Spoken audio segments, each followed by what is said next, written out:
like to welcome everybody. Also, if anyone in the room needs any sort of Spanish translation, we have Felipe Nystrom right here.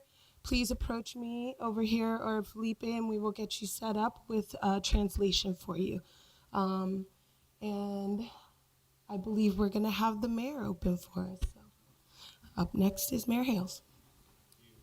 Well, welcome everyone. This is always a really wonderful occasion where we celebrate the good citizens that are the riches of our city. That's what the words that are carved into the old fountains say, and they're still true. So the Spirit of Portland Awards is our way as a community of celebrating the people of our city and the amazing things that they do. So I'm looking forward to sharing tonight with you, and I know all of my colleagues on the council are as well. And tonight is a happy night, a joyous one, but we should first just take a moment and acknowledge the great sadness and tragedy of our neighbors in the world, in Paris, and all who've suffered there and all who are still suffering there from this terrible, terrible violence. Let's take a moment, please.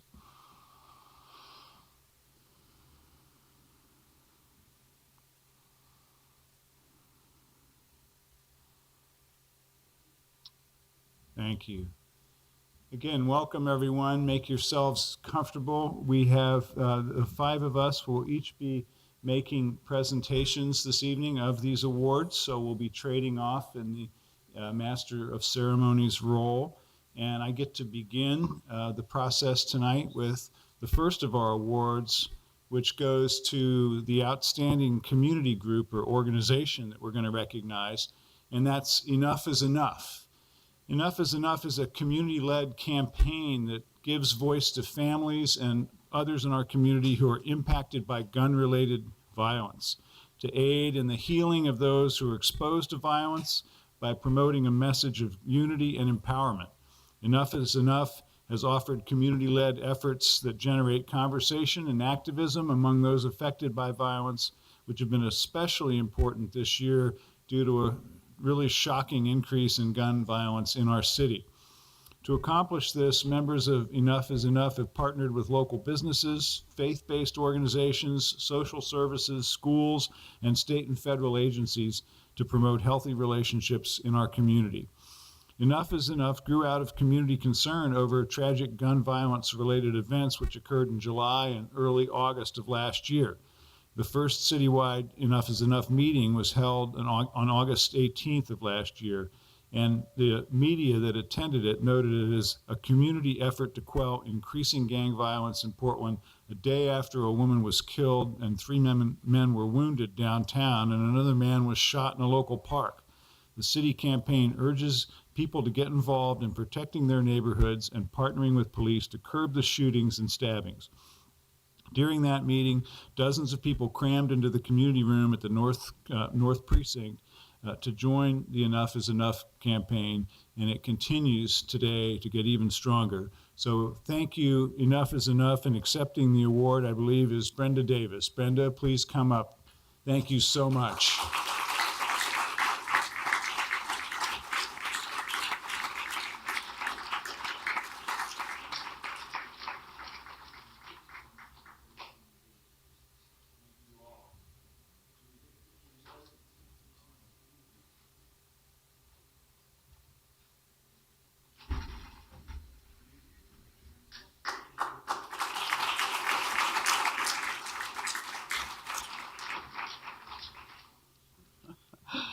Thank you. Thank you so much. You know, after it's all said and done, we're trying to do the best that we can to stop the violence. With me being one of the mothers who has lost her child due to gun violence. It's time for it to stop. It's time for us to clean up the streets and take back our communities. I really do appreciate the award on behalf of Enough is Enough and my committee, which is the annual Hope and Healing Committee. We also have Kim, who is also here, and she's a part of the Enough is Enough, and she also chairs a committee where we're all trying our best to stop all of the killings, all of the violence. My nephew was murdered about 3 weeks ago. We buried him due to gun violence. Where does it stop?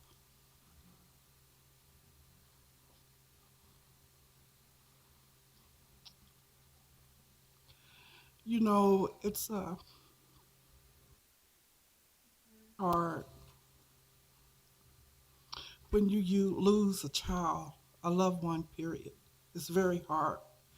And to lose your loved ones due to ignorance, violence, and you don't know why or who.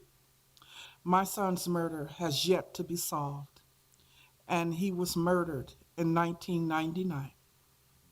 It's very hard, especially every day you're hearing it and seeing it on the news, where there's more and more families who's going through this grief with us.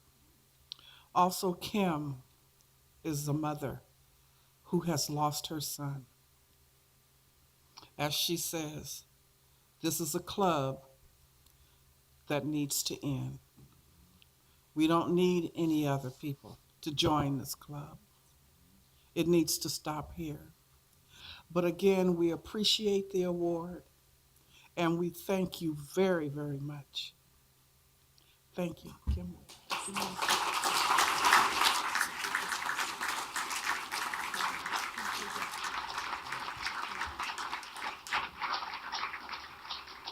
Thank you so much. The next recognition goes to an individual who's making a difference, and it goes to Suzanne Stahl. Suzanne's a tireless and passionate advocate for people with disabilities. She's been an active member of the Portland Commission on Disability, appointed by Mayor Adams in December 2011, and immediately recognized for her enthusiasm and knowledge, skills, and ability of promoting the civil rights of people with disabilities. Her abilities became readily apparent on the commission as she became actively engaged with its Accessibility in the Built Environment Committee. Her involvement in the discussions with committee members, bureau staff, and the public demonstrated her talents in community outreach, advocacy, public policy, program evaluation, and process management. When the committee chair position became vacant, she was unanimously elected to it. An example of her engagement happened at a Portland Commission on Disabilities Executive Board meeting when a woman spoke about a problem in the new Columbia development. People requiring the use of a lift ride were facing new vehicles that had the lift unit in the back of the vehicle. There wasn't a disabled parking spot to accommodate them, so they had to go into the street to enter, putting them at risk. Working with Sue and Abe, the woman worked to get support from building management, drawing up a site plan and helping our Bureau of Transportation provide a much-needed parking spot. The residents of New Columbia may now safely enter their lift rides. Sue has also served on the city's Private for Hire Transportation Innovation Task Force and with the Pedestrian Advisory Committee, representing the concerns of the disability community for accessibility. She advocates that accessibility be recognized as a civil right as expressed in the Americans with Disability Act. Earning a master's degree at Portland State University in Public Administration, she served her internship with Northwest Portland Ministries. The agency's mission is helping people with disabilities and the poor in our community. Her work there covered creating policies and procedures to improve the volunteer program, creating a volunteer handbook, and increasing the agency's outreach. As evidenced by her skills, passion, community engagement, and ability to get things done, Sue embodies the true spirit of a Portlander making a difference in her community. Please congratulate Suzanne Stahl.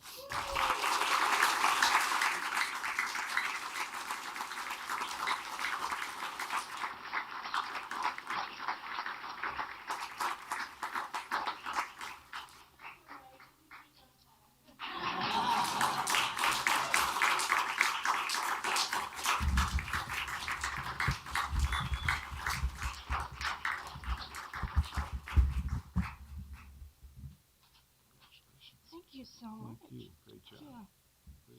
Thank you. Thank you, Mayor and Commissioners. And that was a great introduction. I was very thorough. I deal with ADA issues every day, and I'm glad that I have the support within the community and within the city to not only help my needs, but help the needs of others who are unable to stand up and speak for themselves and advocate for themselves. Thank you very much.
Good evening, everybody. I'm Portland City Commissioner Amanda Fritz. I have the honor of being in charge of the Office of Neighborhood Involvement, which annually coordinates this event. Thanks very much to Aurelia McSwain, who's introduced us at the beginning here. This is her first time through with the Spirit of Portland Awards, and I'm very proud to have her on our team. This, for me, is the Oscar night for Portland. There's no bigger award in the city of Portland than the Spirit of Portland Awards. So congratulations to everyone, and thank you for being here despite the really awful weather outside. My first award is for one of our parks employees, Kallie Kurtz, and she's being honored as being the outstanding youth leader as the teen coordinator at the Matt Dishman Community Center. Kallie Kurtz is 24, yet her accomplishments are that of a person much older. Having graduated from high school at 16, she moved to Panama to teach English, then returned to the U.S. to complete her undergraduate degree at Lewis and Clark College. She speaks 4 languages, and in addition to Panama, has lived in Cuba, Kenya, and Tanzania. She has worked at Mercy Corps, Hacienda CDC, the World Affairs Council, Multnomah County, and the Alaska Center for the Environment. Currently, while working full-time as the Teen Services Coordinator at Matt Dishman Community Center, she is also a graduate student of public policy at PSU and a global shaper with the World Economic Forum. Did I mention she's 24? Does anyone else feel like an underachiever at this point? But the statistics are not what Kallie really cares about. She cares about the youth and people that we work with. She is extremely motivated to create positive changes that she wants to see for our youth in our community. She coordinated the program this summer that brought 1,000 youth through the doors of Matt Dishman all summer. She empowers the youth to help tackle the challenges. For instance, they helped remove a strip club that the youth had identified as negative to their community. It's not just fun and games. She works with the youth to find the opportunities that transform their lives. She is the person showing other 20-somethings that they have the capacity to do, and the younger generations what they can be. She is making this entire community excited and engaged in making us the best place possible. She is not only an emerging leader, she is a leader right now. Please welcome Kallie Kurtz.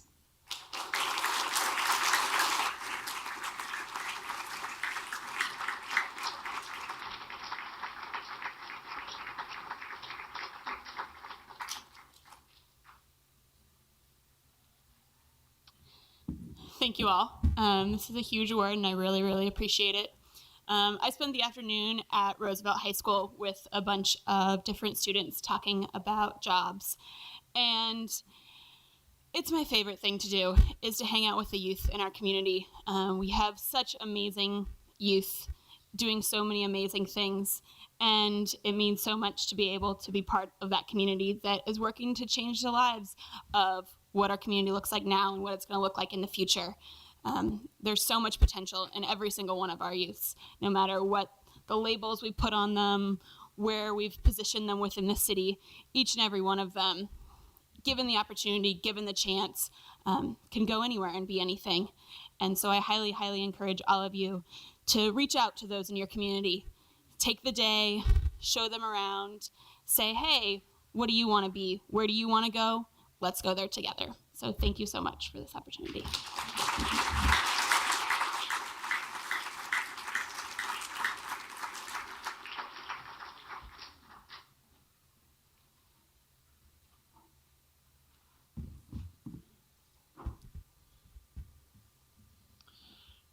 Providing a supportive atmosphere for persons with hearing loss is the mission of the Portland chapter of the Hearing Loss Association of America.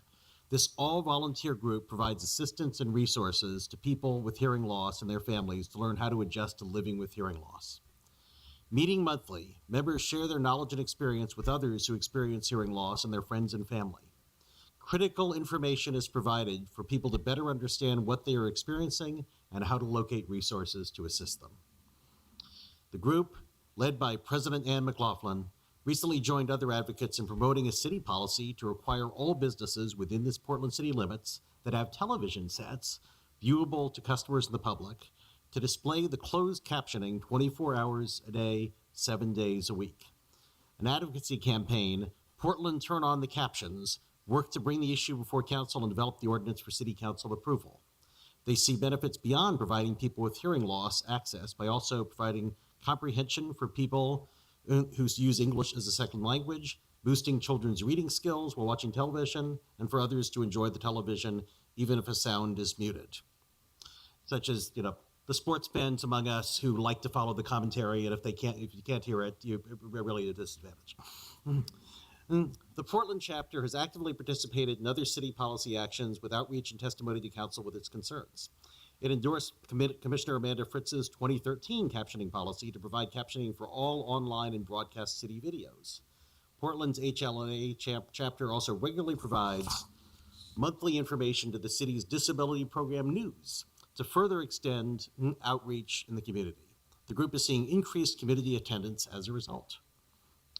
The chapter makes available free information to the public about addressing hearing loss at its meetings and to other organizations. A 72-page booklet, Facing the Challenge, a survivor's manual for the hard of hearing people, is a valuable resource about this widely overlooked and underreported disability. Besides increasing the awareness of people with hearing loss, they strive to provide information to the larger community as well. This all-volunteer group actively engages the community and works vigorously to provide information and support to Portlanders about hearing loss and the effects on the individual, their friends, and family. I'd like now to welcome to the stage representatives from the Hearing Loss Association of America. Please join me in giving them a round of applause. Thank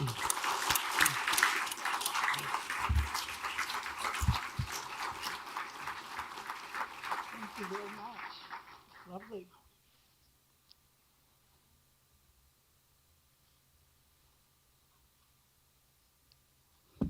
I'm Ann McLaughlin, the current president of the Portland chapter of the Hearing Loss Association of America. I'd like to thank the council for bestowing this honor upon us. As probably many of you know, there's a lot of hearing loss out there that goes uncared for and unnoticed. How many times do you find somebody, even yourself, saying, what? Or just kind of fumbling and bluffing your way through something because you can't really hear what's being said.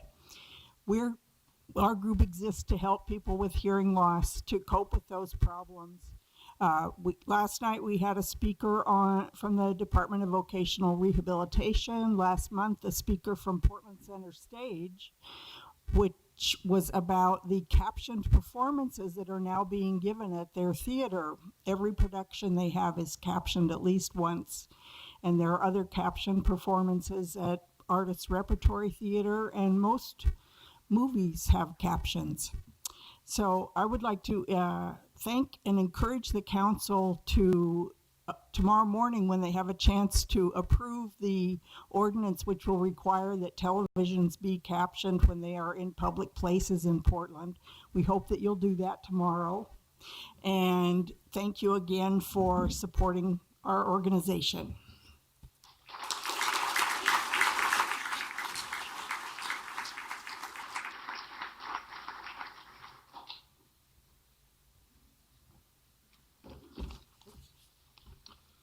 Good evening. I'm City Commissioner Dan Saltzman, and I am pleased to present the Spirit of Portland Award for Outside Community Group or Organization, and that goes to the ZOMI Association of the United States.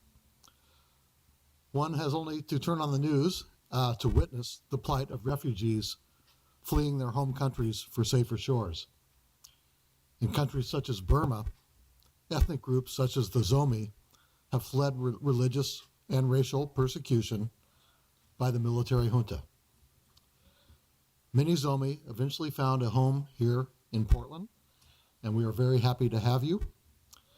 Tonight we award the ZOMI because of how quickly they have worked to give back to this community, their new home, and to continue to assist refugees. In 2014, the U.S. Office of Refugee Resettlement awarded the ZOMI Association a grant to open offices here in Portland, and they've already partnered with government agencies, local nonprofits, and organizations on a wide range of issues, testifying before council on our budget, working with the East Portland Neighborhood Office, as well as the Bureau of Environmental Services on watershed projects and community gardens. We know this work will only continue and are so happy to honor your work with this award. Here to accept the Spirit of Portland Award for the ZOMI Association is King Mang Zam, Chairman of the ZOMI Association of the United States.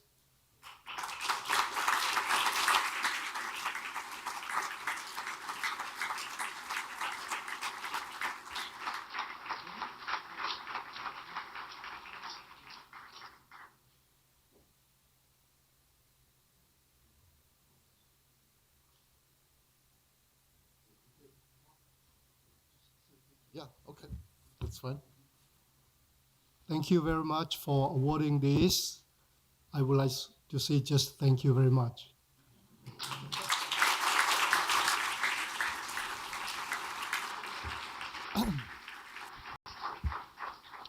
The next Spirit of Portland Award is the Neighborhood Association of the Year, and that is the Markham Neighborhood Association, which is one of our Southwest Portland neighborhoods.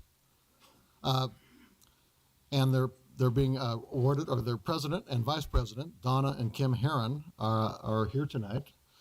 And Donna and Kim have helped lead Portland in making their neighborhood safe. They've worked with the Bureau of Environmental Services to address stormwater runoff in areas near creeks and streams. They've tackled crime prevention and emergency preparedness. They've worked to improve problem intersections and to make walking and biking to school safer. It's no surprise that others took notice of Kim and Donna's work. They have met one-on-one with neighborhood leaders, attended other neighborhood association meetings, answered questions, and provided guidance wherever asked, seeing it both as an honor and their obligation as officers of the Markham Neighborhood Association. Here to accept the award are Kim and Donna.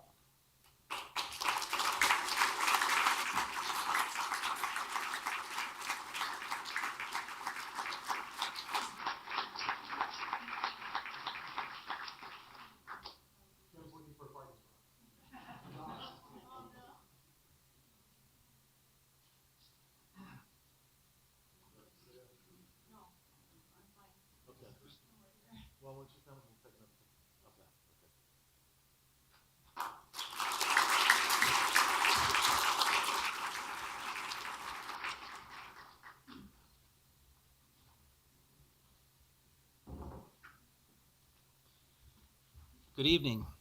I'm City Commissioner Nick Fish and honored to join you tonight at this celebration.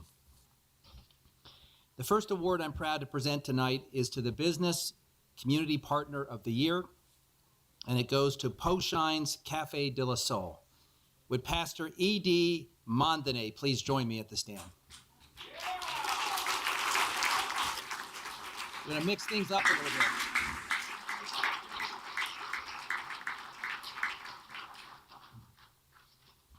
Poshines is making a big difference in our community, from feeding hundreds on Thanksgiving Day to providing important workforce training and restaurant experience to needy Portlanders. And of course, they're known for their healthy and delicious food. Over the years, Poshines has hosted many events in their Kenton neighborhood, bringing together diverse families with good food, fun, and great music. Pastor's leadership and his business philosophy inspires the staff and everyone around him. Poshine's business model is very simple. Build community, build skills, and give a hand up, not just a handout. Pastor Mondane, it is my great honor tonight to present you with the Spirit of Portland Award.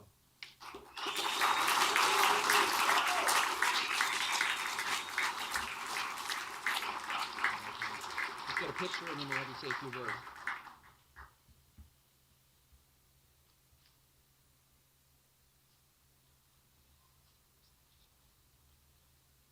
I'm a preacher, so I have to write down what I say or I'll think that you're my congregation. To Mayor Charlie Hales and the staff, your great staff, and to the city commissioners, and to all who have gone on this wonderful award, I sincerely appreciate it. And we thank you from the bottom of our hearts. Without the help of the incredible employees of Poshines, John Tolbert, our general manager,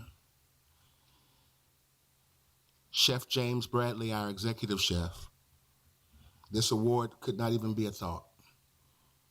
I'm appreciative for the city of Portland and its outstanding support for people like us that offer the hard work, and people like Jerry J., I don't want to murder her last name, and her hard work in ensuring diversity and recognizing the services that are rendered by communities helping communities. God's heart for people empowerment, fueled by the efforts of a North Portland congregation, Celebration Tabernacle and her people, to get involved in community by building and showing common people that it was absolutely righteous to dream, to aim for goals that one would think unobtainable for lack of resources and judicial prowess. Watching Dreamers has constantly called me and our congregation to the greater purpose of community, to lend a hand up to those that desire the climb. It's not good enough to say that we shall overcome. It's imperative that we do overcome. It's not good enough to simply wish when it is possible to have and to hold. It's not enough just to hang on to hope, but to be pulled up by, I knew that I could. It is people like you in this room, in this council, that give us our wind and our hope by recognizing our efforts, and we'll continue to try to do even better to represent this, our great city. Again, we thank you so very much.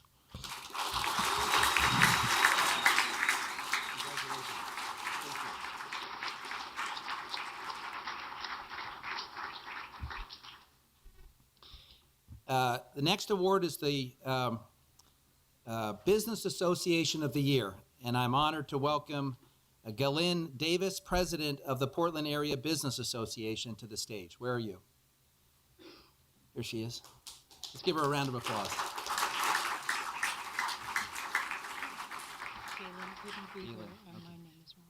Okay. This is actually Robin Davis. Yeah. She's standing in for someone else. Robin, welcome. Thank you. More than 20 years ago, a group of business leaders came together to launch a new organization focused on the needs of the LGBTQ businesses and their allies. Their vision grew into the Portland Area Business Association. Since its founding, PABA has promoted equality and economic opportunity for the LGBTQ community in Portland. Their membership includes hundreds of organizations and business professionals in our community. PABA's programs offer education, professional development, networking, scholarships, and internship opportunities. In 2013, PABA received the prestigious Excellence in Programming Award from the National Gay and Lesbian Chambers of Commerce. As City Council Small Business Liaison, I'm grateful to PABA for its dedication to our local economy and for its commitment to equality. And I'm proud now to present you with the Spirit of Portland Award.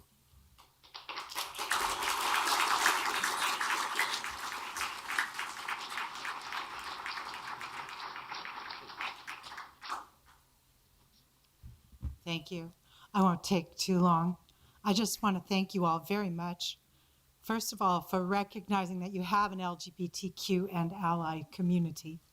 Secondly, that we are capable and want to be more than productive members of society. We want to be part of society, and we find everyone equal, not just you or you. So thank you very much for this award, and I would appreciate it if you're interested later. You can talk to me about the organization. I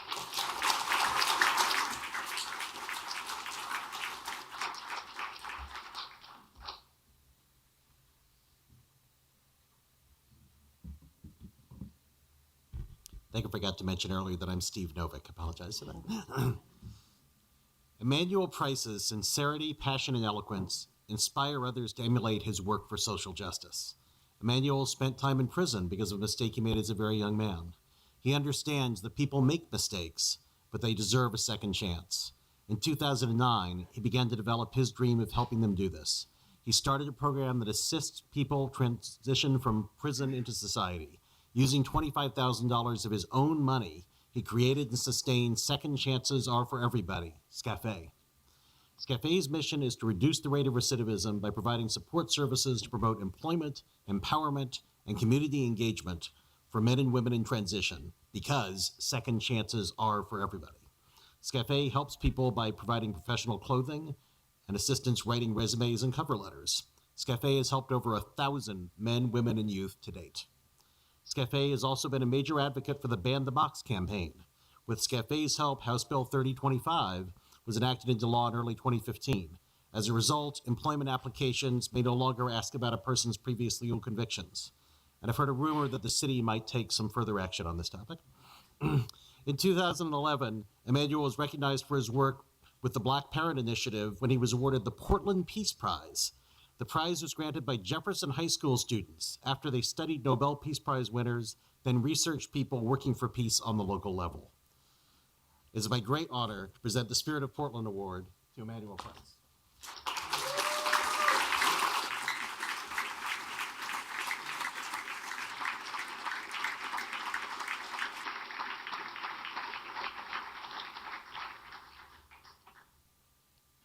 I shouldn't put it up here. I prepared a little speech. I didn't really know if I should talk, but I thought I'd rather have something written down. So here it goes. Thank you to the City of Portland. Thank you to Mayor Hales and the city elected officials for this awesome opportunity. I also want to say thank you to George and Nicola for your nomination. I appreciate you following us and supporting us as we've been making moves in the City of Portland. I share this with all the other amazing individuals and organizations who have been up here tonight. This is an honor for me because I'm a Portland Oregonian. I was born and raised here. I went to elementary school, middle school, and high school here. So it is an honor for me to accept this award from our city. 10 years ago, I probably wouldn't think I would be here accepting an award. But because I am, this is not just an award to recognize Emmanuel or SCAFE. I want to have this award be recognized for everybody that has had a second chance in life. Quickly, show of hands, how many of us do believe second chances are for everyone? Yes? And if we had that opportunity to have a second chance to right our wrongs, would we take that opportunity? And I believe we all would. So I want to make this known that this is not just an award for me, but it's an award for anybody that's had a second chance at life to right their wrongs. This is an award for the men and women who are constantly being released into society post-incarceration. This is an award for Black, white, Latino, Burmese, Zuni. This is an award for everybody. And lastly, I do want to say thank you to my family, my friends, and the supporters, and that this also means a lot to me as a smaller organization. And I appreciate the chance to get up here and speak on behalf of myself and others who have had criminal backgrounds, but are looking to advance their future.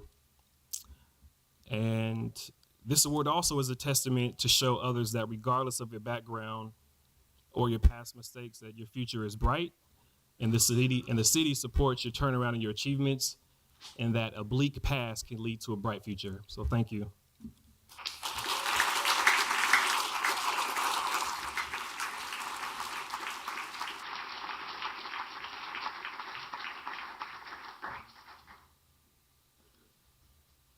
So second chances are for everyone, and I have learned over the last year and some that when something unfortunate happens, if you can fix it as soon as possible, that's really good. So Commissioner Saltzman, I'm going to invite you to come back and do the Markham Neighborhood Association Award again, because one of the main recipients has now arrived. So if you wouldn't mind indulging and just pretend that that previous session never happened, we're going to do it all over again.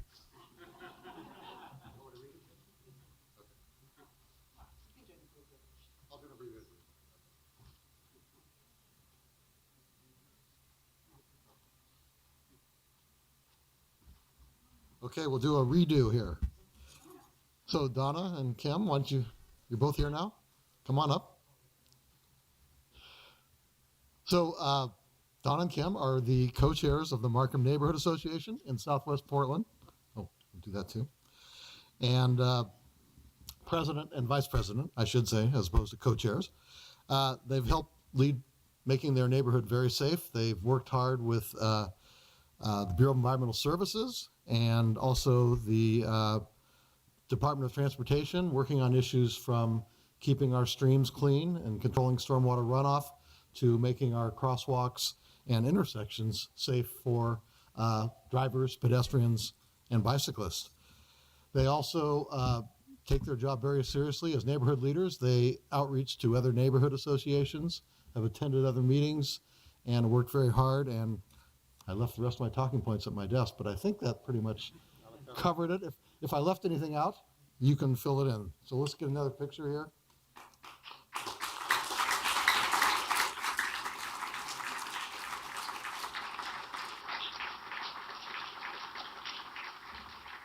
Would you like to say a word? Now you will. Okay. Thank you very much for this award. It's been a long, hard year and a half doing this for this neighborhood and the surrounding neighborhoods, but we didn't do it alone. We did it with a lot of help of all our neighbors around us, including the Southwest Neighborhood Office with Sylvia Bulgart. Without the other help from these people, we wouldn't have been able to accomplish near what we did. And so this award is not only for us, but it's for all of those that helped us through the last year and a half. Thank you. Anything to say? No, thank you. I'm the vice president. She's the president, and so I agree with everything she said.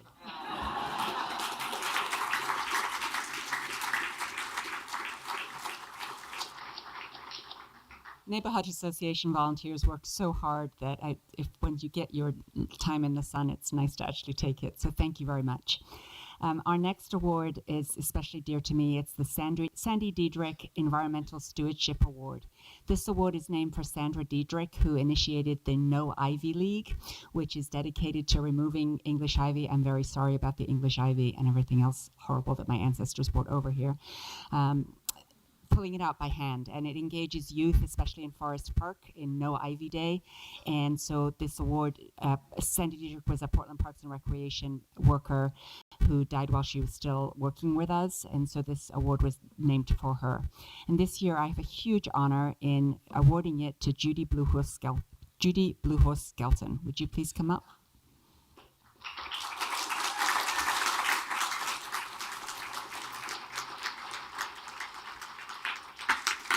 Judy Bluehorse Skelton is a key leader and elder at the local and regional levels, building relationships between the Native American community and government, nonprofit, and community-based organizations working on urban environmental issues. She was nominated by city staff in several bureaus, a community partner, and a student from the Indigenous Native Nations program at Portland State University. Judy connects, unites, and inspires us to reclaim the urban landscape for people and nature to thrive. Judy has long been a resource to the urban Native American communities. Through her work as an environmental educator through the Title VII Indian Education Program, she has worked with many cohorts of youth, teaching them to see the environment as an extension of ourselves. Her mentorship and leadership roles at Portland State University's Indigenous Nations Studies program inspires those who work on issues related to equity and inclusion in the urban natural resource arena. Tactfully and gracefully imparting her knowledge, she is an indispensable force in the park system, serving a key role in the Native American Advisory Council and the Portland Parks Board. Her calm and confident demeanor helped to establish and heal relations between Native tribes. Her vision was instrumental to the development of the Intertribal Gathering Garden at Kallie Park and the creation of the Westmoreland Park Salmon Celebration. Her voice and values are woven through these places and events focused on Native culture and connection to place, land, animals, honoring the past, and connecting the past to the future. Please join me in honoring Judy Bluehorse Skelton.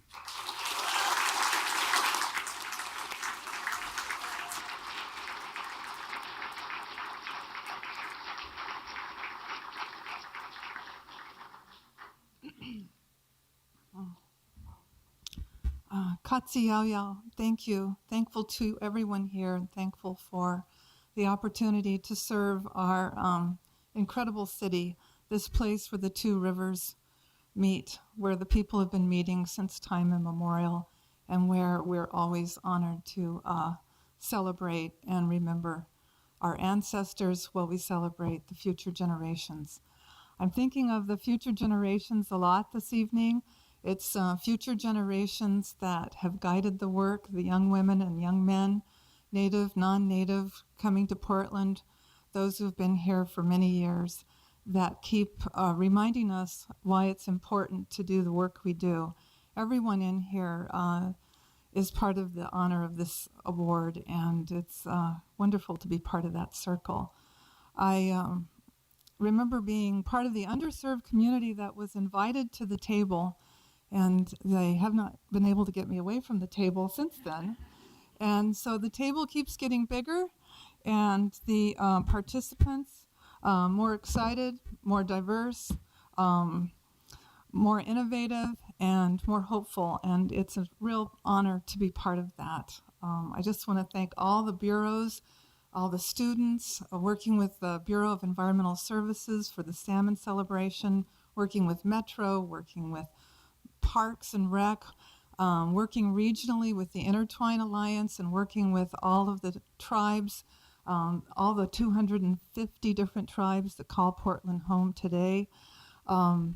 It's just a real honor to be part of that, and want to thank everybody and remind you, even as we go to the table, to also get outside. Outside is where it's happening, especially in weather like tonight. And watch those salmon coming back. It's often one of the biggest inspirations is to know that our ancestral salmon are here sharing this time with us. Thank you for the city, Mayor Hales and commissioners, and to everybody here. Thanks. Katsiyaya.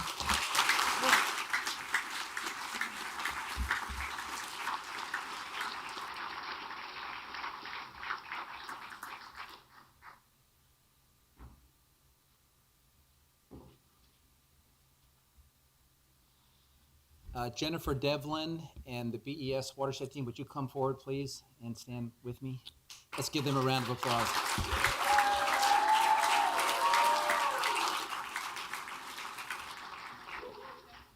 It is my great honor tonight as Commissioner in charge of the Bureau of Environmental Services to present the Equity in Practice Award to Jennifer Devlin and her Community Watershed Stewardship program partners. Today, we honor them for their strong commitment to equity. The Community Watershed Stewardship Program provides grants to engage volunteers in stormwater management and water restoration projects. Since 1995, the program has provided more than $1 million in grants for watershed projects. And here's an amazing statistic, and helped organize more than 40,000 volunteers to work on local community projects. That's leverage. Portland has a national reputation for environmental stewardship. And through their Equity in Practice initiative, the Community Watershed Stewardship Program is serving Portland's immigrant and refugee communities. BES staff are focusing on providing environmental education for new Portlanders in underserved parts of our community. They serve as mentors, providing small watershed project grants and building strong ongoing partnerships with immigrants and refugees. Congratulations, Jennifer and the whole team. I'm so proud of you and so proud to be able to present you with this Spirit of Portland Award.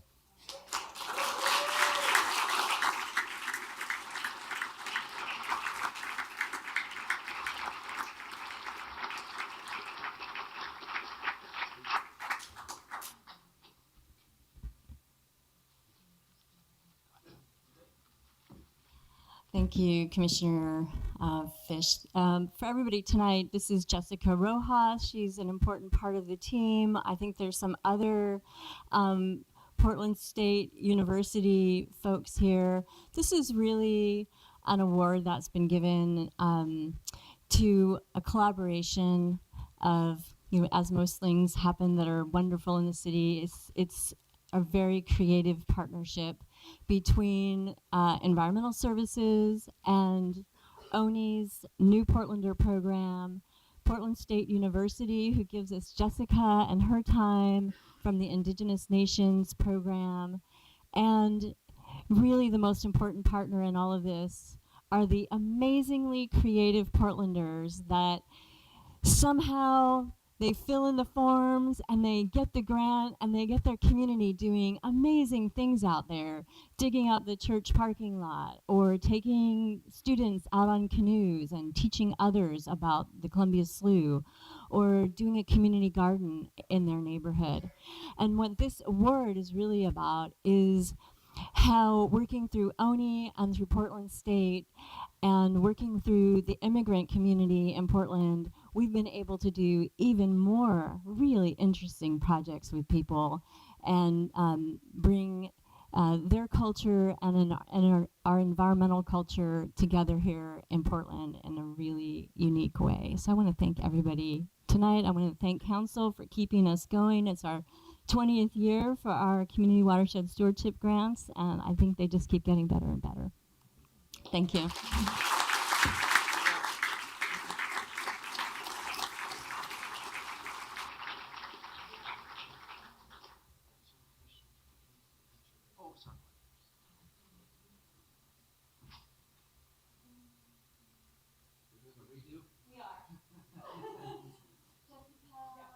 Judy.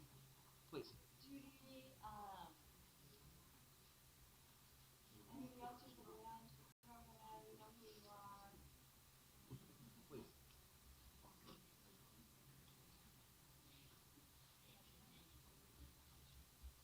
Lucas, my nephew.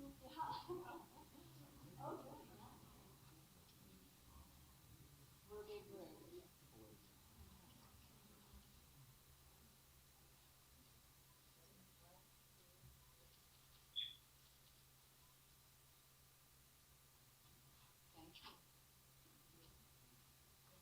Thank you very much.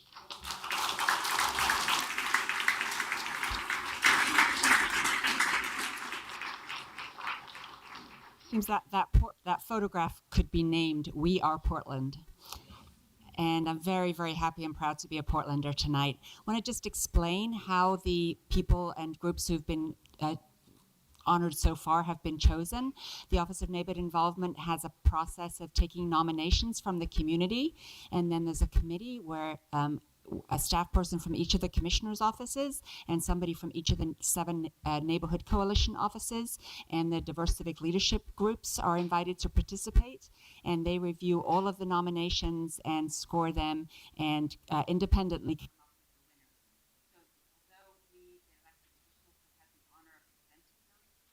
awards so far, we were not the ones who chose them, and they are truly community awards honoring Portlanders by Portlanders, including this last community award, which is my honor to give, which is titled Innovative City Leader, and it's for Sam Nath Sabedi. So please, Sam, could you please come forward?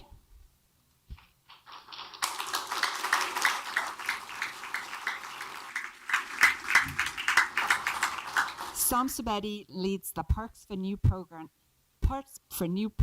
program, which is for immigrant and refugee families, helping them understand the mission of Portland Parks, which is Healthy Parks, Healthy Portland. And he serves as an avenue for both new Portlanders' integration into life of the city and a model for more equitable delivery of our valuable city services to historically underserved communities. Through the intentional sport of soccer, which Sam and I call football, Sam each year has engaged around 350 immigrant and refugee families in an integrated program which includes introductions to community policing, recreation centers, youth employment, and mentorship and youth career development.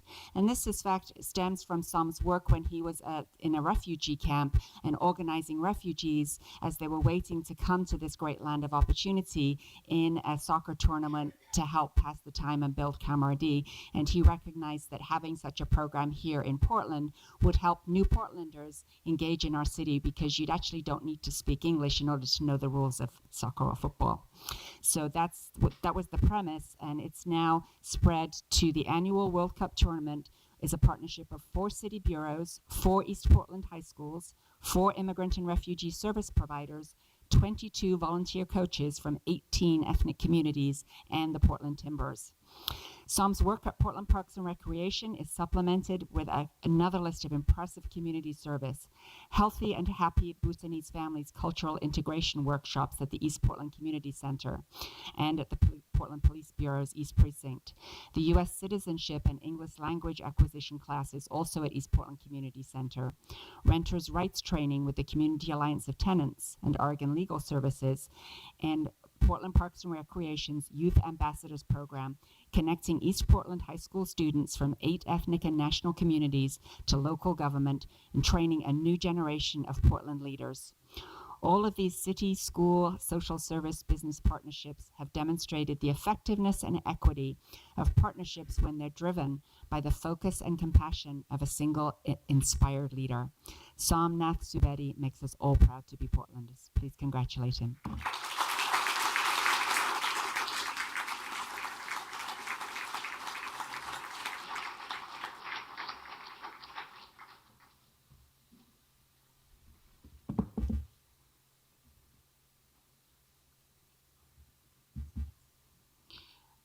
In 2008, with a plastic bag and $10 in my pocket, I came to Portland as a refugee from Bhutan, a country in South Asia. Upon my arrival, I was biased toward Americans, assuming they were fat, had a good job, a nice car, and a house. What makes an American? I had those 4 things accomplished within 3 years of my coming to this country. But I didn't feel American. I even waited for that feeling of being American until I naturalized as a new American citizen in 2013 and voted for the first time in my life. Finally, I realized that giving back to the community is what being an American really means. This award is all about this. Thanks for awarding, accepting, and welcoming a former refugee and a new Portlander. Thank you.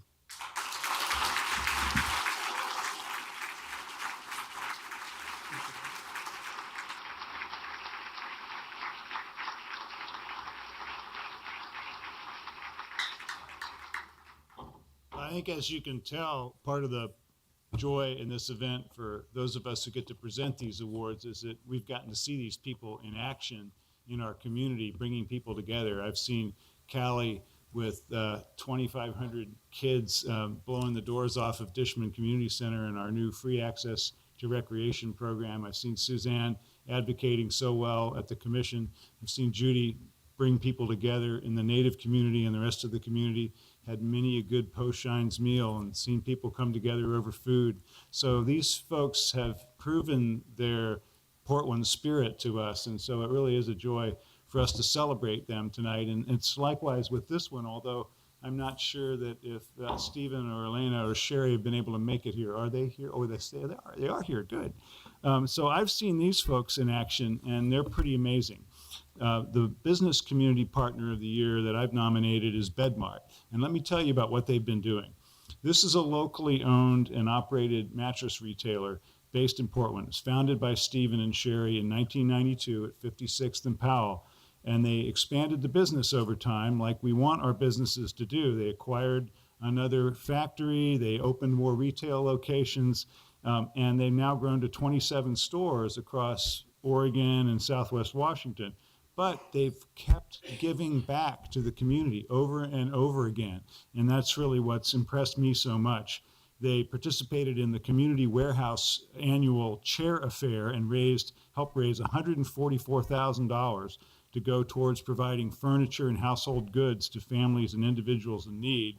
Then they donated $11,000 worth of mattresses, providing families with clean and comfortable bedding. But then they went on from there. They gave 100 Tempur-Pedic mattresses for victims of sexual and domestic abuse, worth over $146,000 to a whole list of social service agencies.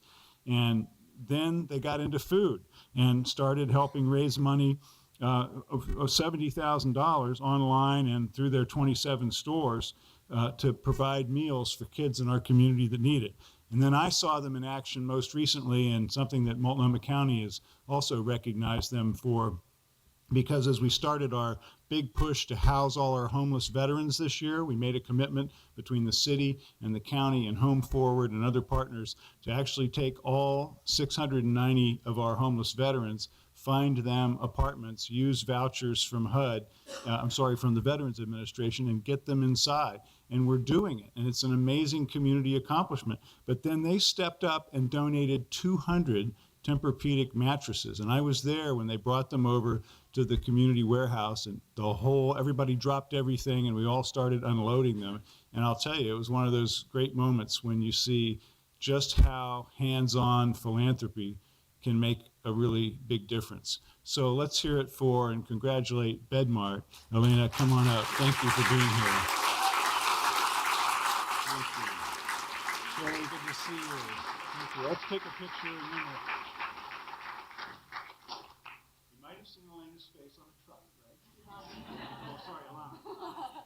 Alana is the image of BedMart because all the trucks have their daughter's face on them. And we so appreciate you and Judy, you and your whole family for what you've done. So thank you. And please. Well, I really wasn't prepared to say anything, but I wish you guys could have seen the store on 56th and Powell, because I think it might be condemned today. It was truly a dirty, dirty little store. But with the help of the community and everything that we've experienced in the last almost 24 years, we've really been able to build our company into something. And, we think of it as the American dream. I get to work with my dad every day, my mom, my siblings, and friends. And it's really amazing to be able to give back to the community that has helped build our company to what it is. And just thank you to you guys for being BedSmart. And we hope to be able to do this year after year after year. So thank you. Thank you.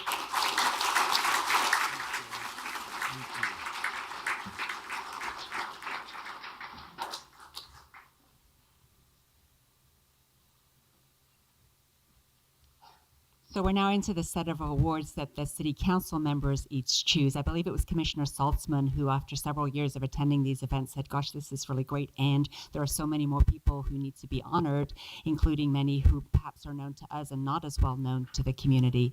And so that's why each of us gets to nominate two groups, an individual and a group. So this year, I am very pleased to give my Spirit of Portland Award for the individual to Mike Verbout. Would you please come up?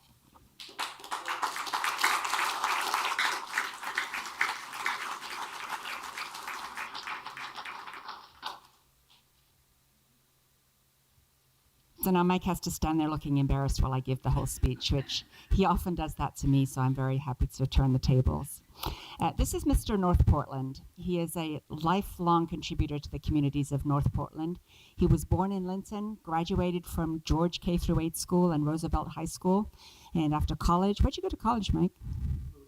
Lewis and Clark. Couldn't go too far away, but did manage to at least come a little bit further south. He taught for 33 years in Portland Public Schools, including serving as principal at Applegate, Beach, and James John schools. He founded the Roosevelt High School Alumni Association in 2011, and I would say it has to be the most robust alumni association that I know of. And he continues to be one of its most active supporters. He was a key driver in the $482 million Portland Public Schools bond measure. Gosh, I wish we had a 482 Parks bond measure.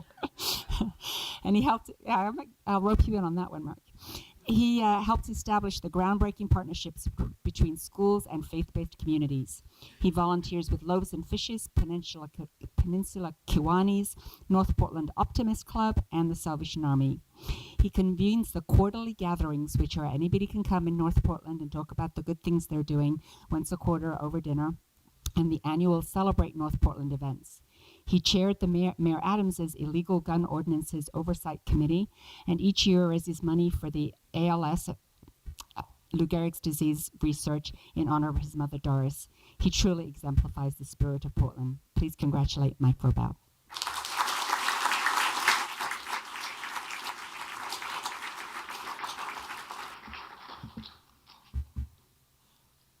Well, thank you, Commissioner Fritz and Mayor and Commissioners.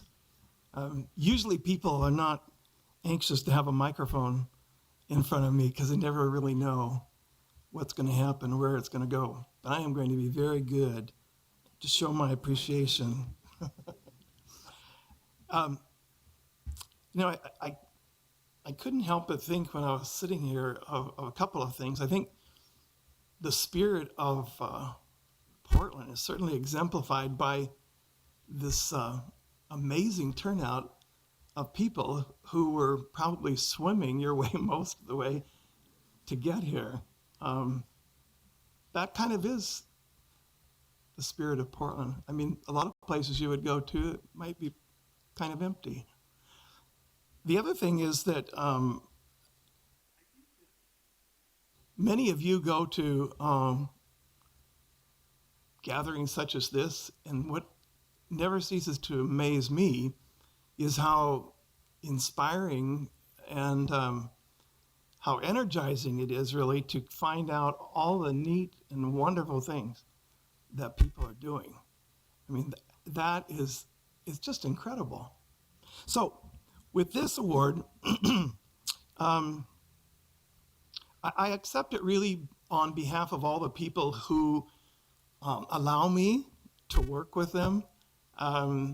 Most of you, being leaders, have found that you really can't lead unless people really allow you to lead. So the things that happen wouldn't be happening if Mike Verbout were doing them all by himself. So thank you for the recognition. I appreciate it, and on behalf of all the people who work so hard to make these things happen, and yourselves as well. Thank you.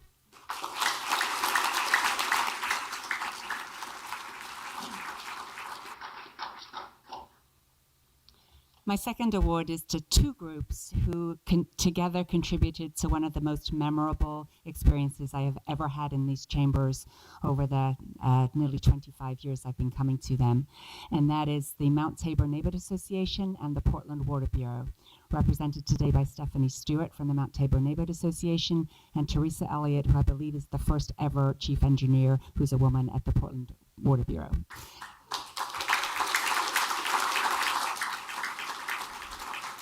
So those of you who have been paying any attention whatsoever over the past maybe 10 years know that we have this issue with the reservoirs at Mount Tabor, which everyone loves, and that we have been directed by the federal government that we can no longer drink from our beloved Mount Tabor reservoirs. And that, of course, has caused a lot of unrest. Similar to the greatest occasion that I've had in my public service career was perhaps the worst, when Commissioner Fish and I were at a meeting at which several hundred people just yelled at us for about 90 minutes. It was quite spectacular. But yet these folks from the Mount Tabor Neighborhood Association and the Portland Water Bureau kept talking to each other, and they kept working together despite not necessarily initially trusting each other, but knowing that everyone loves the Mount Tabor reservoirs, and that was the goal, was to look after those reservoirs, and that working together was how that was going to happen. And so we were in the middle of a land use process in which Commissioner Fish, who's in charge of the Water Bureau, and I, who am in charge of neighborhood associations, were not allowed to do a lot of talking to our staff or to the community. And so we didn't even know when they came to council saying that we've got a solution. We didn't know that they had a solution. And I said, well, I don't know who mediated the solution. What was the process? They did it themselves. They sat down together over many, many meetings, and they worked it out, and they got to a solution that both sides were happy with. The council, of course, was deliriously happy with it.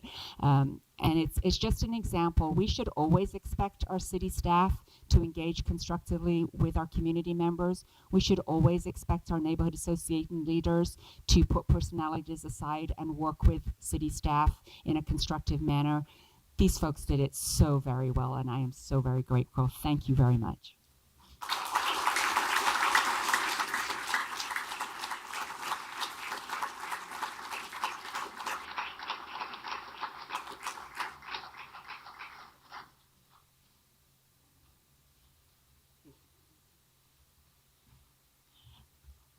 I'm Teresa Elliott. We collectively decided, we've talked a lot trying to come to our conclusion and come to an agreement. And so we just want to say thank you very much, and thank you to the Water Bureau staff and to the Mount Tabor Neighborhood Association for working with us.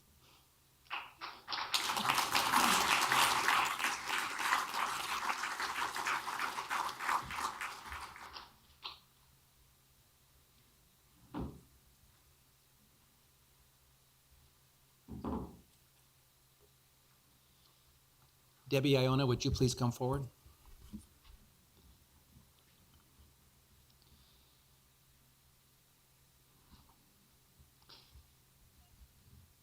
I'm honored now to present my two commissioners' awards, and I'd like to welcome my friend Debbie Iona to the stage. Debbie has called Portland home for nearly 30 years, and she helps make Portland a better and more just place, serving as an active member of the League of Women Voters, a nonpartisan organization that promotes informed and active participation in government. Are there any League members here tonight who can raise their hands proudly? That's wonderful. Let's give the League members a round of applause.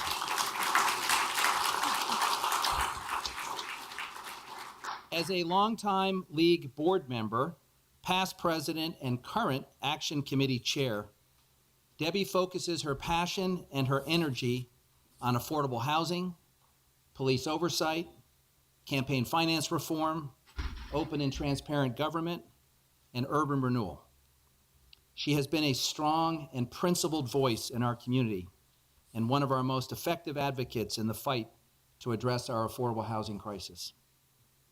Debbie is making her mark in Portland by helping to carry out the League's goal on key community issues.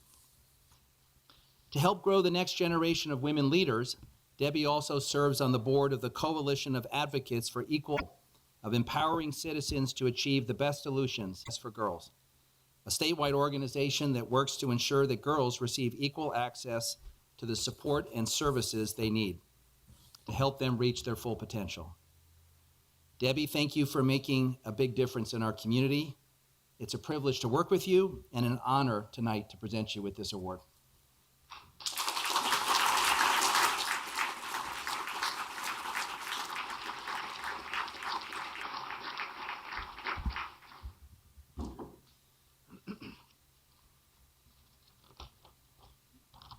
First, Commissioner Fish, thank you so much for the honor. I've been an active volunteer with the League of Women Voters of Portland for over 25 years. During that time, I've had the opportunity to work on a number of issues of urban renewal, voter-owned elections, parks funding, and low-income housing. Tonight, I'd like to say a few words about an issue that has galvanized this city, our members, and to the community, including police months, affordable housing. For many years, there has been a core group of activists and leaders focused on providing everyone a safe and decent place to call home. Coalitions, including the Interstate Alliance to End Displacement, Affordable Housing Now, and individual housing advocates, work diligently on policies and funding proposals aimed at increasing the supply of units for those most in need. Clearly, that was not enough. City Council recently declared a state of emergency on housing and homelessness because of the concern over dramatically increasing rents, the growing ranks of rent-burdened households, evictions, displacement, and homelessness. It's encouraging to see our elected leaders and the community come together to address the overwhelming need. The city has already made a down payment on addressing the crisis by committing additional funds to shelter and services for the homeless, increasing the set-aside of urban renewal funds from 30 to 45%, and initiating the second low-income housing development in 15 years in the South Waterfront urban renewal area. The unmet need is so great, however, especially for households at the lowest income levels, that this effort must be sustained over time. Fortunately, we have new and emerging coalitions, organizations, and activists devoting their time and energy to meeting the challenge. With continued City Council focus and adequate resources, Portland can increase the supply of affordable units and provide safe and stable homes for those in need. Before closing, I want to thank the many city employees and individuals from nonprofits and advocacy organizations who have been so generous with their time and expertise with the League. I'd also like to acknowledge a few League members who encouraged and mentored me over the years. Darlene Lemley served on the Stores Commission that created the first police oversight agency in the early 80s. Corrine Paulson was a member of the Downtown Plan Citizen Committee in the 70s and continued to work on those issues for years. Leanne McCall had a passion for low-income housing and serving the poor throughout her many years with the League. I also want to thank our local president, Margaret Knoll, and our vice presidents, Peggy Bangry and Debbie Kay, and my husband, Michael, who are here with me tonight. Thank you again, Commissioner Fish.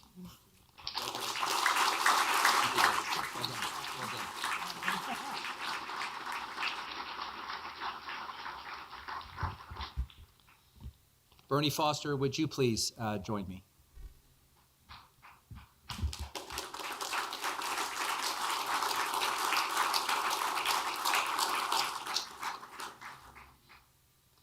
Now, Bernie is part of a formidable team, Bernie and Bobby Foster of the Scanner.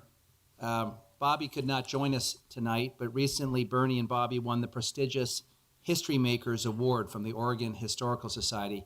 Let's give Bobby Foster a round of applause.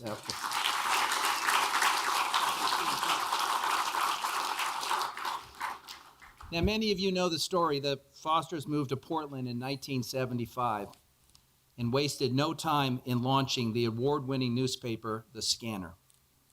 Its mission is to challenge people to shape a better future now. Their vision was to take on the hard issues affecting African Americans and other minorities, and to share stories about positive role models and individual accomplishments by minority Portlanders. As Bernie once said, quote, "I started this paper because the only pictures of blacks in the news were when they were handcuffed," end quote. 40 years later, the Scanner is thriving, publishing special editions including Black History, Minority Business Enterprise, a career guide, and so much more. Each year, the Scanner Foundation awards scholarships to local youth. One of Bernie's greatest accomplishments was spearheading the effort to rename Union Avenue in honor of Dr. Martin Luther King Jr.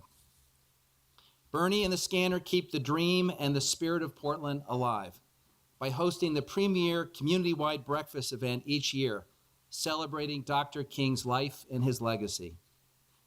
In 2011, the Scanner won the prestigious Carl Murphy Community Service Award for their coverage of the campaign to secure the Medal of Honor for World War I hero Sergeant Henry Johnson. This spring, I was proud to join Bernie in Washington, D.C. at the White House when President Obama awarded posthumously the Medal of Honor to Sergeant Johnson and righted this historical wrong. And tonight I'm proud to present my friend Bernie Foster with a Spirit of Portland Award. Let's give him a round of applause.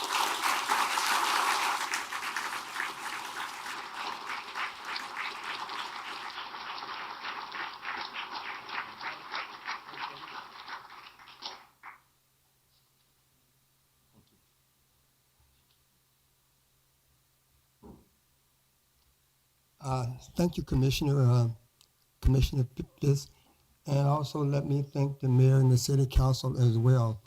I'm delighted to be here. As I said, we just celebrated our 40th anniversary, so a moment that we're quite proud of. So I just want to tell each and every one of you, I don't want to do another 40 years, okay?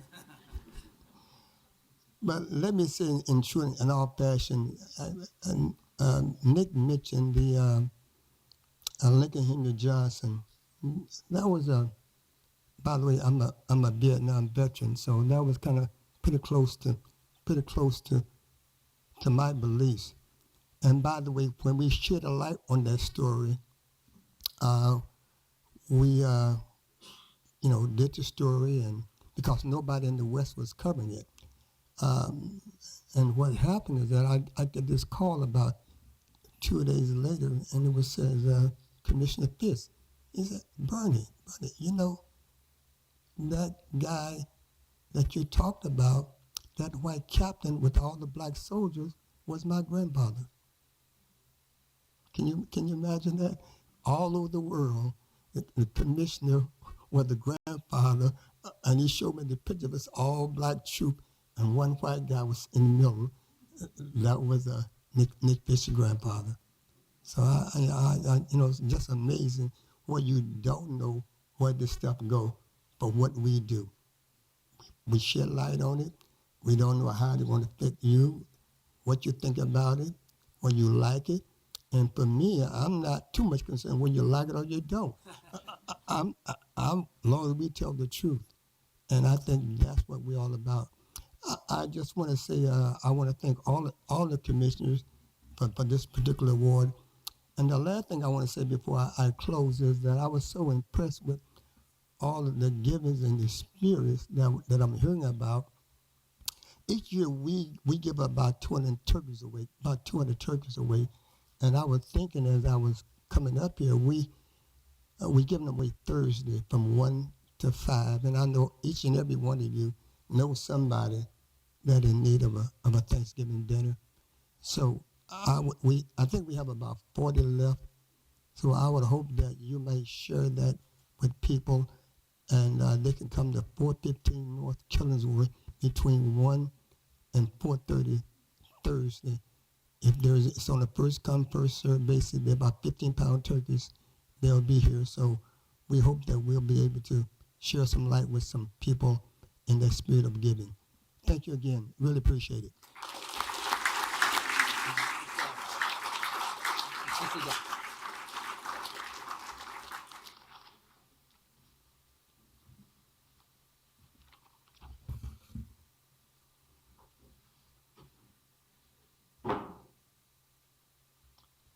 Okay, I'd like to give my 2 commissioners' awards. First, my organization award, and that's Free Geek. Do we have somebody? Colleen, right? Okay. Free Geek, thank you for being here.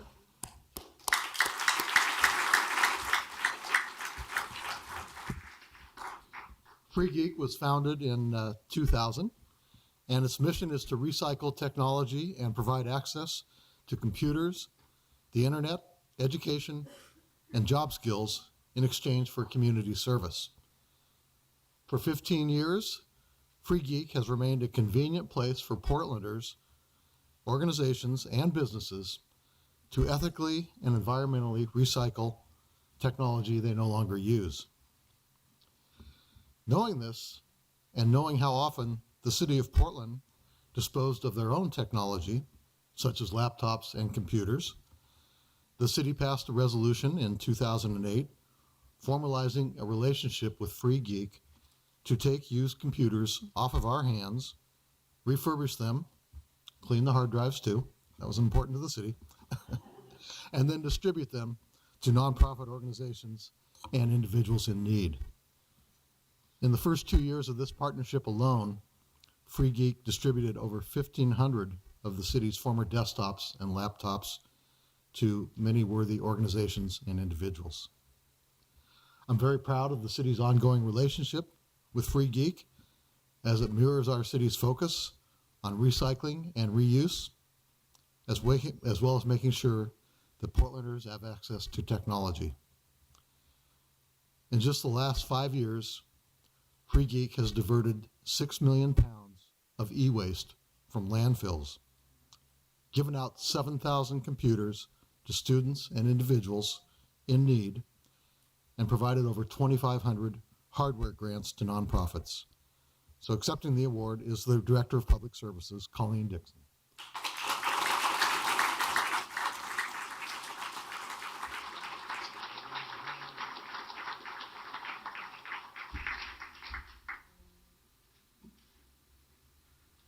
Word or two? Okay. Thank you very much. As you all know, or maybe you don't know, access to technology in this day and age is a really necessary resource. People use it to apply for jobs, health insurance, break social isolation, connect with people all over the world, participate in democracy.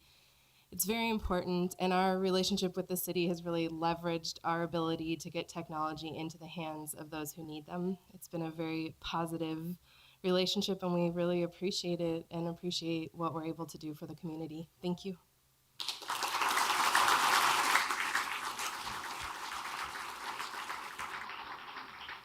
My next award, the individual award, goes to Michael Balter, President Emeritus of Boys and Girls Aid.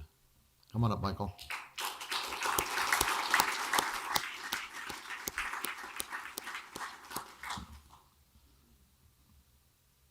For the past 30 years, until his retirement this summer, Michael Balter served as President and CEO of Boys and Girls Aid, overseeing all functions of the nonprofit child welfare agency originally founded in 1885. Under Michael's leadership, Boys and Girls Aid became a pioneer in the approach to services from adoption and pregnancy counseling to foster care and residential programs for teens. Focusing on some of Oregon's most at-risk population, Boys and Girls Aid helps secure lifelong connections for every child, regardless of age or background, ensuring their long-term stability. Michael's long tenure, 30 years, and tireless advocacy for youth at Boys and Girls Aid has followed more than a decade in social services in both Oregon and Illinois before he began his tenure here. For all the many years I've known Michael and worked on issues with him, even disagreed with him, even when we disagree, he's always right because he knows more about child welfare than I do. He has been a relentless, tireless advocate for youth in our community. The legacy of his time at Boys and Girls Aid can be glimpsed weekly in every Friday's Oregonian, when the Oregonian highlights child or children that Boys and Girls Aid is hoping to have placed in a permanent adoptive home. So please be sure to check the living section of the Oregonian every Friday. I'm, of course, deeply saddened that someone allowed Michael to retire, but I'm also deeply honored to give him this award and to share our city's thanks and appreciation for all you've done for the youth and families in our community. Thank you, Michael.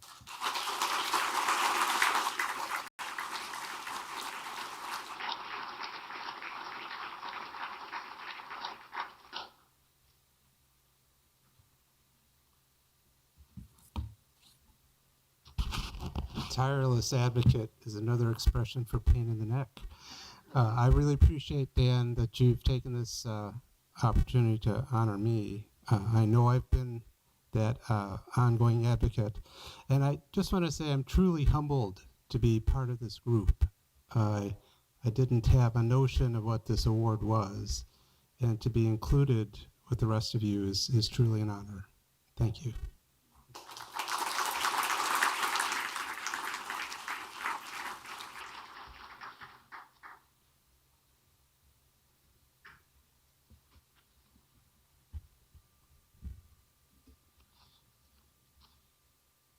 Ken Marks was born and raised in a small town in Indiana. He was also born visually impaired. Those two facts have been fundamental to his personality and development. The School for the Blind, noting that he rarely backed down from anybody, asked why he was so pugnacious. Ken's mom said it was because of where they lived and it was about his survival, and left it at that. Ken escaped the black hole that is Indiana. Those are his words, not mine, for any devoted Hoosiers in the audience, to go to Willamette Law School.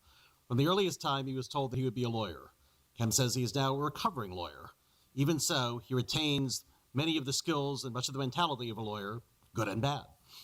Actually, it's all good. All lawyers are good, all the time.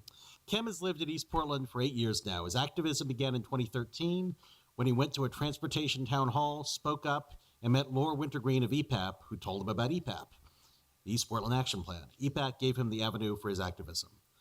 Cam has a deep belief that Portland should have a political and economic system from which all Portlanders benefit, regardless of who they are, how much money they have, or where they live.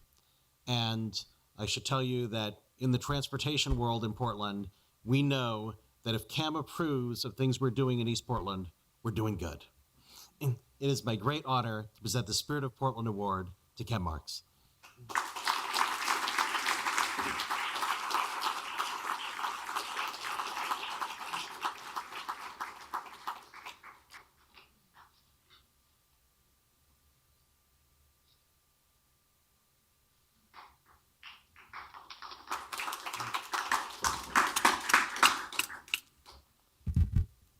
In the immortal words of Sheriff Bart of Blazing Saddles, excuse me as I whip this out.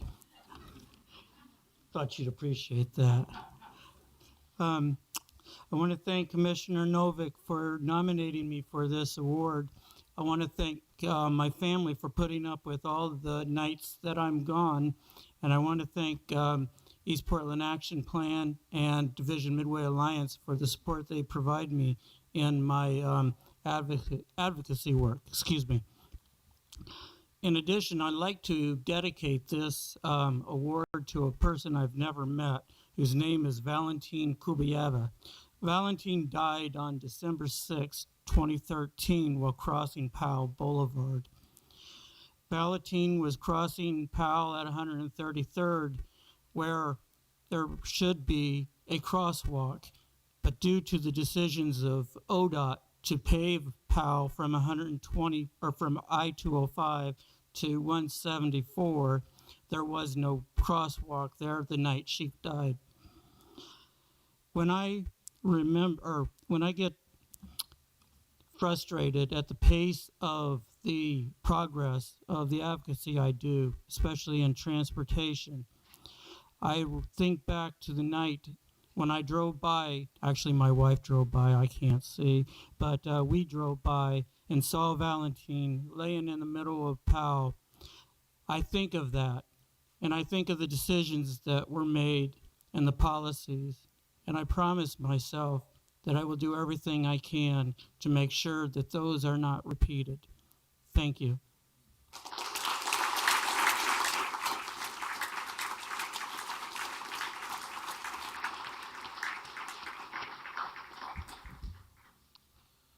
This next award goes not just to an organization, but to a coalition of organizations, the Anti-Displacement PDX Coalition. Portland is in the midst of an affordable housing and displacement crisis that has actually affected communities of color and low-income families for decades. The reports and the research are clear. The increasing demand for housing is driving up the cost of housing, and people of color and low-income people cannot afford housing in most of the city. This situation will only get worse if housing costs continue to climb, and we don't do something about it. That's why housing affordability and displacement need to be at the top of the conversation for all of us as a community. In planning for our future, the Planning and Sustainability Commission and the City Council have important roles, but they are not the only players. To continue this conversation, community members need to continue to advocate. The Anti-Displacement PDX Coalition's advocacy efforts have successfully brought issues of gentrification and displacement front and center in the comprehensive plan update. Their advocacy has been crucial to ensuring that community requests for sidewalks, transit, economic development, and other investments in East Portland, Kallie, and other neighborhoods are achieved, but they also warn that we need to take steps to ensure that simply making those investments does not itself simply lead to more gentrification. The comprehensive plan is an important document, but even once the plan is complete, we need to continue to keep anti-displacement at the top of our community agenda to ensure that these priorities are implemented in our neighborhoods. The city can only lay the foundation through our policies and planning. Implementation happens when community members and developers make projects a reality. That is why strong voices like those of the anti-displacement PDX member organizations are vital to an equitable future so that resources and investments can be enjoyed by all Portlanders. I'm going to read the list of names of organizations in the coalition because it's an impressive list. Apano, Bradley Angle, Bus Riders Unite, Center for Intercultural Organizing, Coalition of Communities of Color, Community Alliance of Tenants, Community Cycling Center, Community of Practice, Design and Culture Lab, Groundwork Portland, Housing Land Advocates, League of Women Voters of Portland, Living Kallie, North-Northeast Neighbors for Housing Affordability, Opal Environmental Justice Oregon, Oregon Opportunity Network, Portland African American Leadership Forum, Portland Community Reinvestment Initiatives, Portland Harbor Community Coalition, Proud Ground, Radix Consulting Group, Right to Dream 2, Right to Survive, Rose Community Development, Self-Enhancement Inc., Upstream Public Health, Urban League of Portland, Vos Workers' Rights Education Project, and Thousand Friends of Oregon. It's my great honor to present the Spirit of Portland Award to the Anti-Displacement PDX Coalition.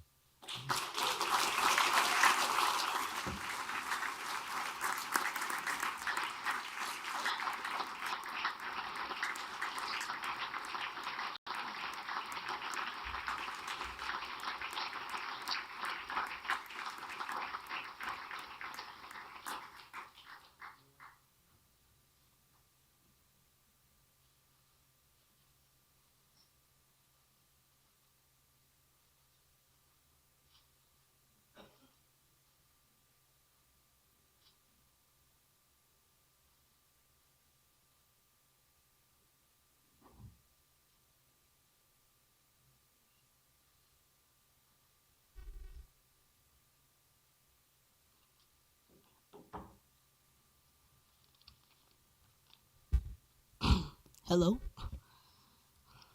We had some signs, but they were taken away, kind of like people's homes were right now. It was kind of a joke. You guys can laugh. I swear. I'm funny sometimes. My name is London Elliott. I'm 18 years old. I'm a third generation Portlander, born and raised. My mom was born and raised here. My grandma was born and raised here also. We are anti-displacement PDX. Did I break it? Okay. We're a group of 30 organizations. It doesn't? Thank you. We're a group of 30 organizations that represent people of color, immigrants, refugees, renters, the houseless, people with low incomes, nonprofit housing providers, housing advocates, and environmental groups. We are united in the belief that gentrification and displacement have placed a heavy burden on our city at the expense of those of us that have the least influence for change. Over the last 10 months, we've worked to get over 24 policies into the city's 20-year development plan, the comprehensive plan. Together, these policies can end displacement, begin to support those who've already experienced gentrification, and create more affordable housing, making a more equitable future for Portland. Displacement doesn't just mean people being removed from their homes. Displacement means losing your community and the familiar places and businesses you know and trust. It means being separated from family, friends, and neighbors who surround me with love, acceptance, and kindness. I dream of a Portland that values diversity and places an importance on my stability and well-being. I am trying to be a leader in a community that is being dismantled under my feet. I know this is unacceptable. My community knows this is unacceptable. You guys know what to do. City Council's job is simple. Just say yes. And because our work is not done, this award is great but premature. It doesn't get people healthy, affordable housing. We ask that City Council take action to make this award real. Adopt a final comprehensive plan with all of the anti-displacement policies intact. We are sincerely grateful for Commissioner Novik's support of our advocacy, but until these policies are adopted, we can't accept this award. We'll leave this award here at Council Chambers to remind Council that they need to finish this job.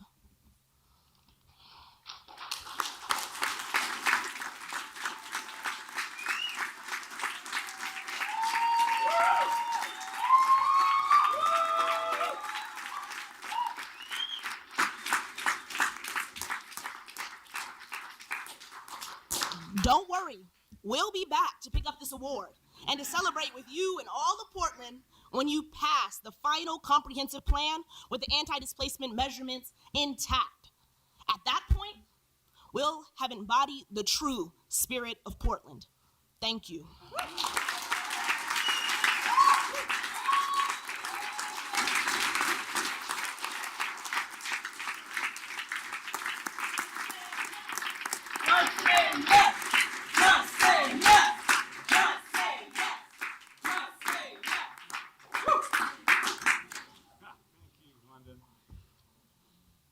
That's why it's fun to be a community leader in Portland, because there is a spirit in this city, and this group and the other honorees that we've had the chance to hear more about tonight embody that spirit, and it's just wonderful.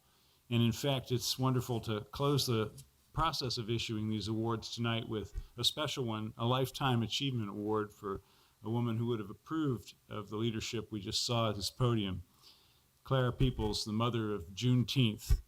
She was born in Muskogee, Oklahoma in 1926, and when she was asked, she would tell you with enthusiasm that she was an Okie from Muskogee. Her accomplishments started as early as age 16 when she attended the Kansas City Teachers College. Upon moving to Portland, she knew the importance and meaning of Juneteenth and felt the need to share when she got to Portland during a short break while working at the shipyards. Clara not only started the Juneteenth celebration in Oregon, but she also had a love for her community and helping others who were in need. She started Community Care Food Program, which is believed to have been the first organized food bank in the United States. This is only to mention a few of her accomplishments. Clara was able to see her efforts recognized at Juneteenth's 150th celebration this year, and I was able to recognize that citywide celebration and her legacy here. We lost Clara on October 5th of this year, but we haven't lost her because we all know she's smiling down on this ceremony tonight and on the good work she left behind. Her family is here to accept her award on behalf of the wonderful Clara Peoples. Please.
Thank you so much. And on behalf of the family, Aunt Claire May was a very special person. She loved the community. She loved people. And it would nothing that she wouldn't do to make sure that people did not do without. And she always would give whatever she had, even was the last what she had, to make sure that a family that was in need could have and be fulfilled with anything to make their family whole.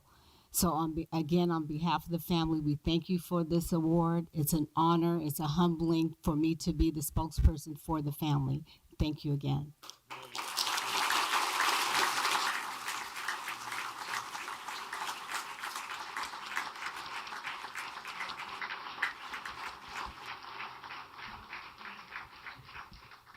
Our congratulations to all their honorees again. Let's hear it for them all. Thank you.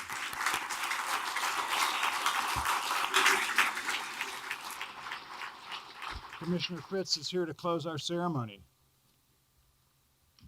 Well, you can see now why this is one of my favorite events, if not my favorite event of the year. I want to thank Aurelia McSwain. Could we hear it for her for putting this together in her first few months? Also, Christina Nieves in my office was really helpful. Thank you all for coming out and braving the elements. We have cake and juice in the in the auditorium here, and so we invite you to come and partake of that. And let's hear it one more time for the class of 2015.